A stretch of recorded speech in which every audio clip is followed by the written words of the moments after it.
Hello, everybody. Welcome into GSMC's Down by Contact Sports Podcast. I am your host, Jeremy Lapidus. Today is Thursday, February 6th. I hope everybody is having a great day so far. The trade deadline has come and gone in the NBA. A couple major moves to go over from yesterday and last night, as well as a couple buzzer beaters that got in just before that 3 o'clock deadline. Then we'll talk about winners and losers of the whole thing before getting into the MLB just a little bit. But before we do any of that, remember, if you would like to be an even bigger part of the show than you already are, all you need to do is go to gsmcpodcast.net. Or if you're on YouTube, you can use that super chat feature. If you do either of those two things, a message should pop up on the bottom of the screen for you, me, and everybody else around the world to see. If you do have a burning question about sports, anything at all that you would like to ask, go ahead and throw that in the comments. Throw it in the chat. I will get to it as soon as I possibly can. I appreciate everybody so much for sticking around, talking some sports with me here on a beautiful Thursday, February 6th. But like I was saying, lots of big news surrounding the NBA as it has completely taken over this week in sports talk, right? Massive trades up and down, but of course we're going to start off with the big one from last night. Jimmy Butler is off the Miami Heat. The Miami Heat are finally able to move past the Jimmy Butler issue. And it lasted about 2 months. Jimmy Butler started this saga almost 3 months ago, dating back to 2024, where he first was injured, suspended, wanted a new contract, wasn't going to be able to get it with the Heat. He then goes on to throw one of the biggest tantrums that we have seen in a very long time in sports, right? Especially in the NBA. But what he's able to get out of it is he's able to find a way to play with Steph Curry. Now, not only that, he's able to get a new contract. Now, this trade as a whole, we kind of reacted to it live when it happened yesterday, but let's take a step back because it had a lot of moving parts. It had a lot of teams going in and out of it. There are teams that are still trying to figure out what's going to happen, but now it went from what potentially could have been a 5-team trade down to what is now a 4-team trade. Jimmy Butler is the main piece in this one. He moves across the country from Miami to Golden State. We'll start with that one, right?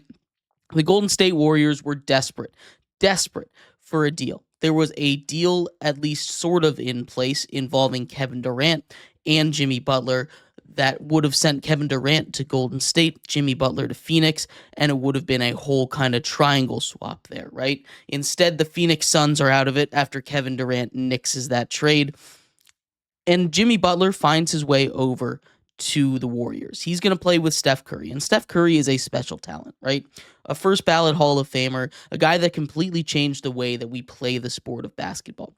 A guy that really helped push towards the full adoption of the three-point shot, the greatest shooter in the history of the NBA. Steph Curry is a guy that can play with just about anybody. That's one of the most special things about him. The way that he can facilitate with the ball, and especially the way that he's able to get open without the ball in his hands. He's a very capable ball handler. He's going to be your team's main ball handler when they have it. But when he gets off the ball, his ability to move, find the open space, just navigate the court is something that's really good as well. And I love the ability that he has to literally play with anybody.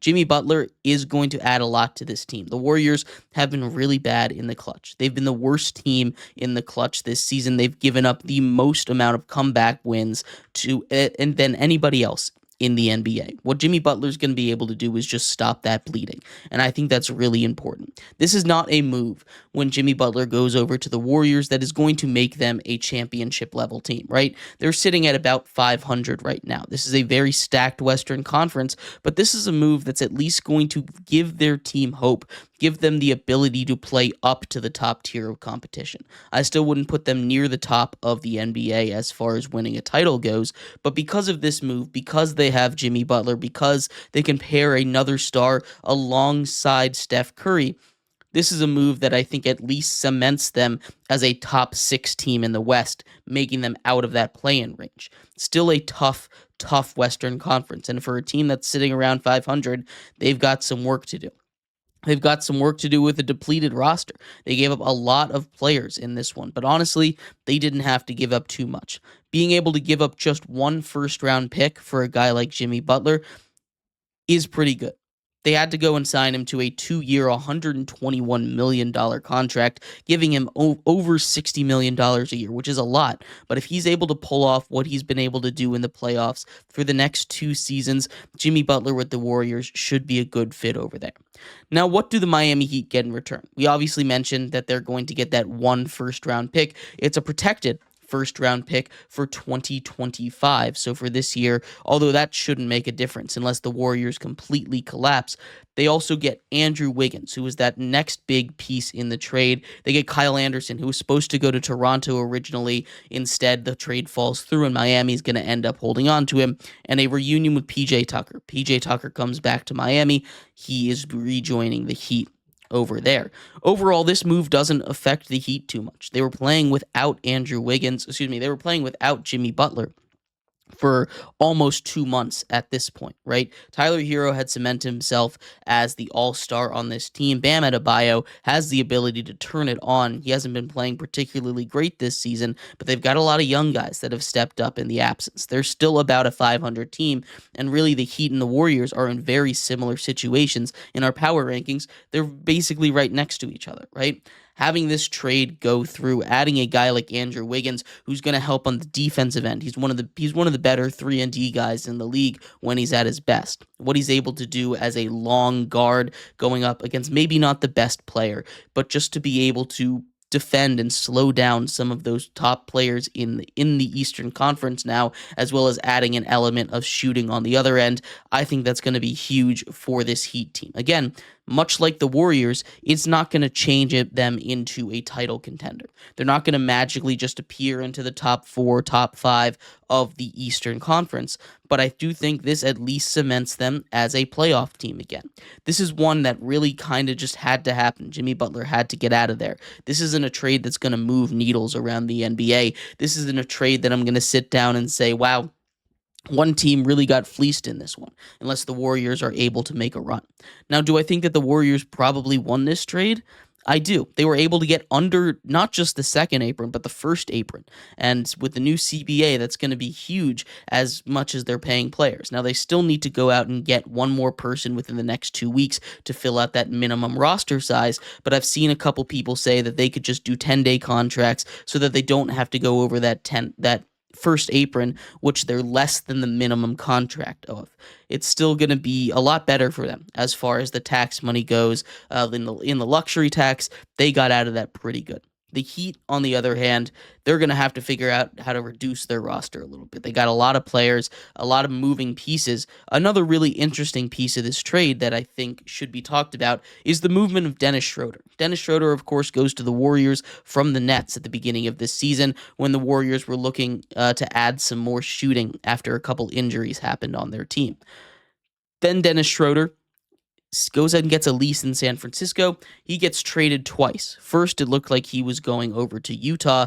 They were playing Utah, the Golden State Warriors were. They lost that game in yet another comeback fashion.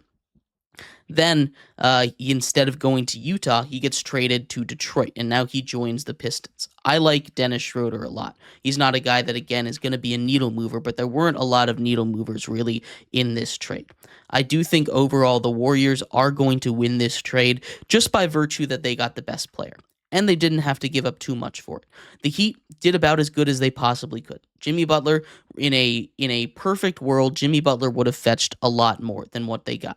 In a perfect world, Jimmy Butler wouldn't have created as much noise and drama as he did. Unfortunately, we don't live in a perfect world for the Heat, and both of those things didn't happen. Right? The Heat go out there, they don't get the true compensation that they probably would have expected to get if they had just traded him quietly and he hadn't gone out and lost all of the Heat's leverage, right? The Heat had no leverage in this one.